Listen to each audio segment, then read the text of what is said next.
Buenas noches. Hoy día queremos compartir este video en el cual vamos a comentar la importancia de la formulación de planes que aprueba la Autoridad de Salud. Soy el doctor Luis Robles Guerrero y esperemos que esta información les pueda ser de utilidad. Los planes que aprueba la Autoridad de Salud tienen importancia porque el contenido que llevan están orientados a determinados objetivos que son importantes alcanzar.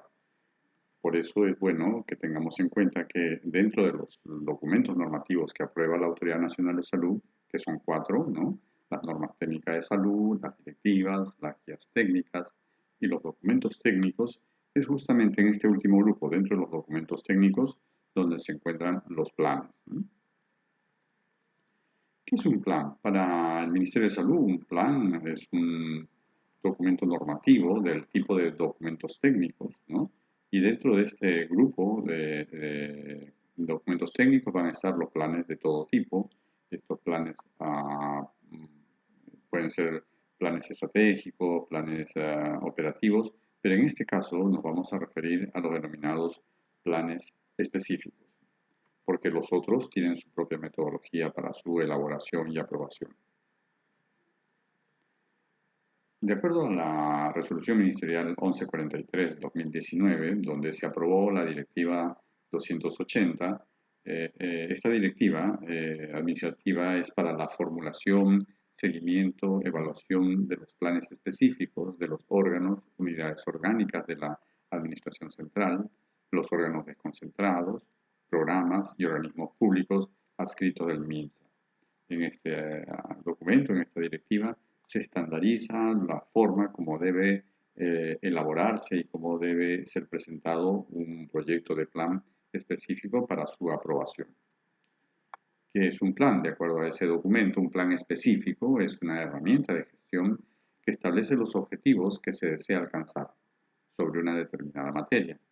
Orienta la asignación de recursos para implementar actividades y proyectos específicos para abordar determinados campos de la salud pública programados o de emergencia a ser ejecutados en un periodo mensual, anual o multianual y que pueden ser de aplicación sectorial o multisectorial según se apruebe. Un plan es, o debería ser, ¿no?, un documento en el cual se resume y condensa el proceso de la planificación. Es decir, ese documento hace un consolidado del proceso de planificación que se ha realizado previamente, ¿no?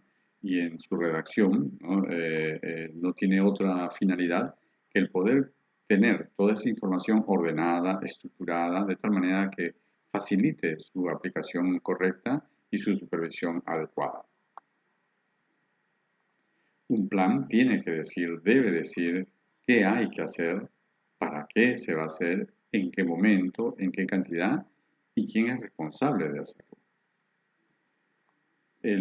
La directiva que hemos mencionado establece un ciclo de producción de un plan de 4 fases. El primero es la fase de formulación, donde se va a diseñar el proyecto, ¿no? Y donde se hace todo el análisis correspondiente para poder plasmarlo en la propuesta. La fase segunda es la de aprobación, donde la autoridad lo oficializa. La fase 3 es la de implementación, ya se lleva a cabo dicho plan. La fase 4 es la de seguimiento, en la cual se va verificando que efectivamente el plan se está desarrollando de acuerdo a lo que se ha programado, ¿no? Y en la fase 5, la de evaluación, lo que se hace es verificar si es que se han alcanzado los objetivos que se habían propuesto al aprobar el mencionado plan. Como documento técnico, el plan tiene una estructura propia, ¿no?, que ya todos seguramente conocen, ¿no? Empieza con el índice, la introducción, finalidad, objetivos, ámbito de aplicación, la base legal y el contenido, ¿no? Pero dentro de ese contenido hay que tener en cuenta que debe existir elementos que no pueden ser omitidos, ¿no? Son elementos que deben estar obligatoriamente y que no podemos ignorarlos en el momento de la formulación. Ese es en realidad el tema central de esta presentación. Vamos a ver cuál es la estructura básica de un plan. ¿Qué es lo que debe contener un plan cuando lo formulamos? Lo primero que debe tener siempre son los objetivos, porque dicen con claridad lo que se quiere lograr. Luego tiene que decir las actividades, es decir, qué actividades se van a desarrollar. Cada objetivo tiene que tener sus actividades. No es un conjunto de actividades, sino cada objetivo sus actividades, ¿no? Algunos prefieren utilizar después de objetivos, establecer las estrategias y estas estrategias se desagregan en actividades. Al final el resultado es el mismo, ¿no? Un tercer elemento que no podemos obviar son las metas. Los objetivos deben tener metas. Las metas es la expresión numérica del objetivo y por tanto no podemos obviarlo porque sin metas no sabremos si es que el plan ha alcanzado el éxito o no. Luego lo que tenemos que encontrar, ¿no?, son los resultados. Todas las actividades nos llevan a resultados, todas las actividades. Entonces tenemos que tener claro cuáles son los resultados y las metas nos van a relacionar a los indicadores, ¿no? ¿Qué indicadores vamos a utilizar en la formulación del plan y en su evaluación? Luego vienen los costos, ¿no? El sexto punto son los costos, ¿no? De ahí va a venir el presupuesto y asociado al presupuesto, sin duda, el financiamiento. El presupuesto es la suma de todos los costos y nos dice cuánto es lo que va a demandar en recursos en la ejecución de ese plan y el financiamiento nos dice de dónde van a salir los recursos para poder financiar ese presupuesto, ¿no? Por tanto, estos están íntimamente relacionados. Los indicadores que están asociados al tema de las metas suelen ser de tres tipos: de estructura, de proceso y de resultado. Los más importantes son los de resultado. Estos son los que no pueden faltar. En la práctica muchas veces le ponemos mucha atención a los indicadores de estructura, a los de proceso, cuando en realidad deberíamos darle mayor énfasis a los de resultados. Estos no pueden ser obviados. En el campo de las actividades, ¿no es cierto?, tienen que identificarse cuáles son, quién es el responsable de su ejecución, el cronograma, en qué momento se va a hacer y sobre todo qué recursos se necesitan para desarrollarlas. Las actividades suelen tener costos unitarios, es un costo por actividad y eso se multiplica por el número de actividades que nos estamos poniendo como meta, ¿no?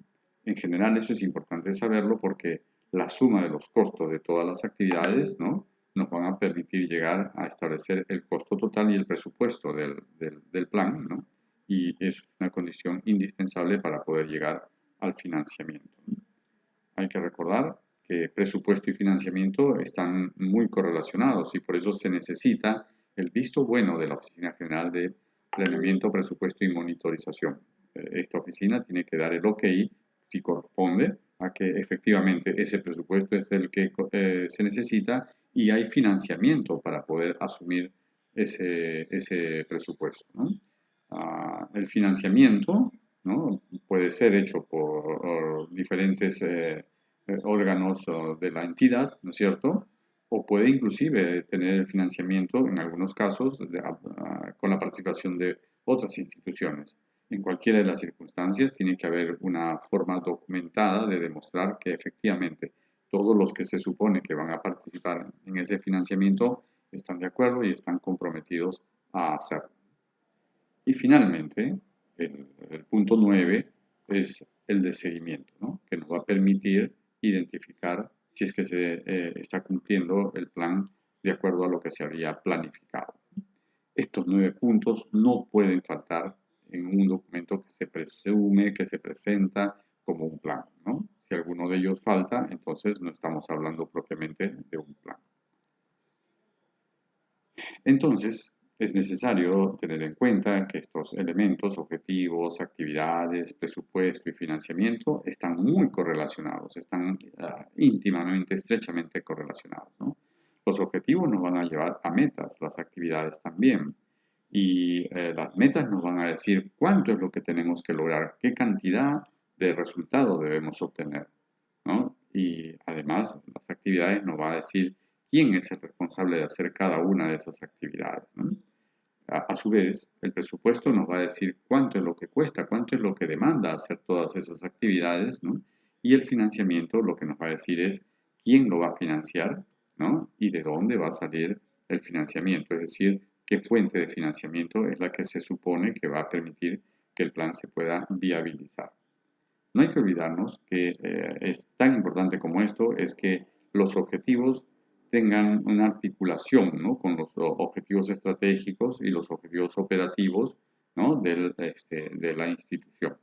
De esta manera, ¿no?, nuestro plan específico, que tiene sus objetivos específicos y su objetivo general, tienen que estar correlacionados con alguna acción estratégica y alguna actividad operativa del plan operativo institucional. Y estos, a su vez, como ya lo sabemos, responden siempre a un objetivo estratégico institucional identificado en el plan estratégico, ¿no?